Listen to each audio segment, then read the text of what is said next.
Hi Vittal city friends.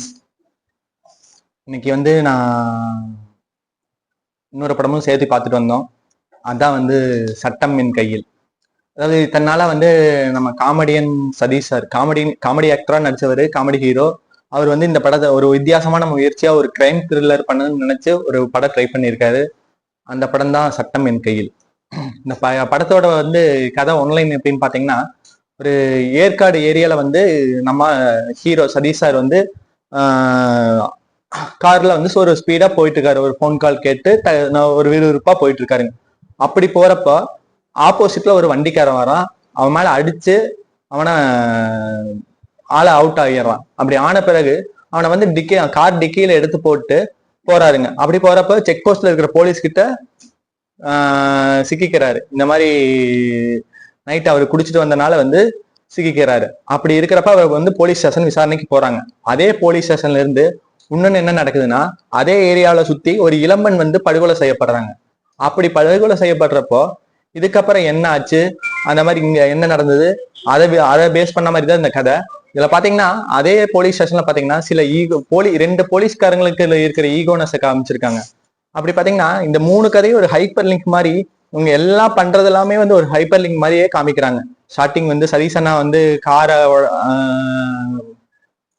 கார்ல அவனை அடிச்சு போய் டிக்கியில போட்டு போய் போலீஸ்ல சிக்கிறதாகட்டும். அப்புறம் பாத்தீங்கன்னா உங்களுக்கு ஒரு இளம்பெண் படுகொலை, ஒரு செயின் ஸ்நாச்சர் வந்து அவனை அந்த பொண்ணை கொல்ற மாதிரியும், இன்னொன்னு பாத்தீங்கன்னா போலீஸ் ஸ்டேஷனுக்குள்ளேயே ஒரு ஈகோ ப்ராப்ளம் வந்து நடந்துட்டு இருக்கிற மாதிரியும், அப்புறம் பாத்தீங்கன்னா உங்களுக்கு வந்து இது ஒரு பரபரப்பாவே காட்சிகளைய வந்து தொடர்ந்து கொண்டு வந்துட்டே இருக்கிறாங்க. அப்படி இருக்கிறப்ப ஒரு கட்டத்துல வந்து சதீசன மேலேயே வந்து படத்துல வந்து கொலை முயற்சி போட பாக்குறாங்க. இவன் தான் இந்த கொலையை பண்ணியிருப்பான்னு அப்படின்னு வந்து போட பாக்குறாங்க. அதுக்கப்புறம் என்ன இந்த படத்துல கதை நடந்ததுன்னு வந்து படத்தோட மைய கதை. இது வந்து கண்டிப்பா சொல்றேங்க, இந்த வருஷத்தோட பெஸ்ட் கிரைம் த்ரில்லரா இருக்கும். ஏன்னா நீங்க வந்து இந்த டைரக்டர் வந்து சிக்ஸர் படம் எடுத்த சாட்சி தான் வந்து இந்த படத்தை டைரக்ட் பண்ணியிருக்காரு. ஏன்னா நானே நினைக்கல சதீசனா ஒரு காமெடியான நடிச்சவரு ஒரு பர்ஃபார்மன்ஸ்ல எப்படி கிளக்க போறாருன்னு பார்த்தா உண்மையாலும் சொல்லவே தேவையில்லை. அந்த காரோட ஃபர்ஸ்ட் ஷாட் ஓப்பனிங்ல இருந்தே எண்டு வரைக்கும் ஒரு துளி இது கூட பரபரப்பா நகர்த்திட்டு போயிடுவாரு. என்ன கதைக்கு தேவையோ அந்த மாதிரி பர்ஃபார்மன்ஸ் பக்காவா இருக்கும். அவர் போலீஸ் ஸ்டேஷன்ல வந்து போய் தண்ணியை தட்டி விட்டு வலிப்பு வந்த மாதிரி நடிக்கிற காட்சி ஆகட்டும். அப்புறம் பாத்தீங்கன்னா காரை டக்குன்னு கோவப்பட்டு வந்து வெளியே வந்து உடச்சுடுவாரு. அந்த கண்ணாடியெல்லாம் உடச்சுடுவாரு. அந்த சீன் ஆகட்டும்.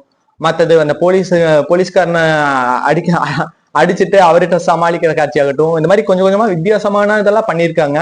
அப்புறம் பார்த்தீங்கன்னா வந்து அந்த போலீஸ் ஸ்டேஷன்லயே இருக்கிற 2 ஒரு எஸ்ஐ ஒண்ணு, அப்புறம் இன்னொரு போலீஸ்காரர் வந்து அவங்களுக்குள்ள ஈகோ பிரச்சனை நடக்கிறதையும் காமிச்சுட்டு யாரு இவங்களுக்குள்ள போட்டி வச்சு சதீசாரை வச்சு காய் நகட்டிட்டு போறாங்க. இப்படி இவங்க 3 பேர்த்துக்குள்ளேயே ஒரு பகடக்காய் மாதிரி ஒரு ஆட்ட மாதிரி வந்துட்டு இருக்கும். இப்படி இருக்கிறப்ப கடைசியில என்ன விட தெரிஞ்சுது, இந்த மாதிரிதான் கதை. இதுல பாத்தீங்கன்னா இன்னொன்னு என்ன சொல்ல போனா, படத்தை வந்து ஒரே நைட்ல முடிக்கிற மாதிரி தான் கதையை எடுத்திருக்காங்க. ஒரே நைட் இந்த மாதிரி ஆகுது, அடுத்த நாள் காலையில வரைக்கும் தான் காமிச்சிருக்காங்க. இது வந்து பெரிய வந்து உண்மையால சொல்ல போனா யூகிக்க முடியாது. கிளைமேக்ஸ்ல இந்த மாதிரி தான் வரும்னு யூகிக்க முடியாது. ஒரு பெஸ்ட் கிரைம் த்ரில்லர் தான், நீங்க நம்பவே மாட்டீங்க. ஒரு சாதாரண ஒரு காமெடி ஆக்டர் இந்த மாதிரி படம் பண்ணியிருக்காங்கன்னு யாருமே நம்ப மாட்டோம். நீங்க போய் பாருங்க படத்தை. உண்மையாலும் இந்த வாரம் வந்ததுலயே வந்து எனக்கு தெரிஞ்சு மெய்யழகனுக்கு அப்புறம் மெய்யழகனை விடவே சொல்லலாம் ஒரு பெஸ்ட் கிரைம் த்ரில்லரா இருக்கும். சதீசனா பர்ஃபார்மன்ஸ் ரீதியா பக்காவா நடிச்சிருக்காரு. அப்புறம் மயம் கோபி ஆகட்டும். அப்புறம் உங்களுக்கு எப்பவுமே வெங்கட் பிரபு சார் படத்துல அஜய் ராஜ்மா சாதாவா வந்து போவாரு. இந்த படத்துல போலீஸ் கேரக்டர்ல அற்புதமா நடிச்சிருக்காரு. கதையில வந்து அடுத்து என்ன தெரியும், என்ன ஆச்சுன்னு தெரியும். ஆனா இதுக்கு பின்னாடி யார் இருக்காங்கன்னு அந்த இது தெரியாது. அதுதான் வந்து படத்தோட ட்விஸ்ட் அண்ட் டர்ன்ஸ். அது உங்களுக்கு பாக்குறப்ப படம் உண்மையாலும் உங்களுக்கே வந்து புரியும். இவ்வளவு அழகா படத்தை நேர்த்தியா கொண்டு போயிருப்பாங்க. திரைக்கதையில எந்த தொய்வும் இருக்காது. ஆனா ஒரு நல்ல காரணத்துக்காகத்தான் வந்து அந்த ரீசன் வந்து நடந்திருக்கான். அந்த பெண் வந்து படுகொலை செய்யப்பட்டிருப்பாங்க. அதை பாத்தீங்கன்னா நீங்க படத்துல புரிஞ்சுப்பீங்க. சட்டமின் கையில் யாரும் எதிர்பார்க்காத வகையில் அமைந்த சிறந்த திரைப்படம். கண்டிப்பா போய் தியேட்டர்ல பாருங்க. மீண்டும் உங்களை அடுத்த பட ரிவ்யூவில் சந்திக்கும் வரை உங்களிடமிருந்து விடைபெறுவது உங்கள் முகேஷ் மற்றும் ஒளிப்பதிவாளர் மார்டின் மற்றும் எடிட்டர் சரவணன்.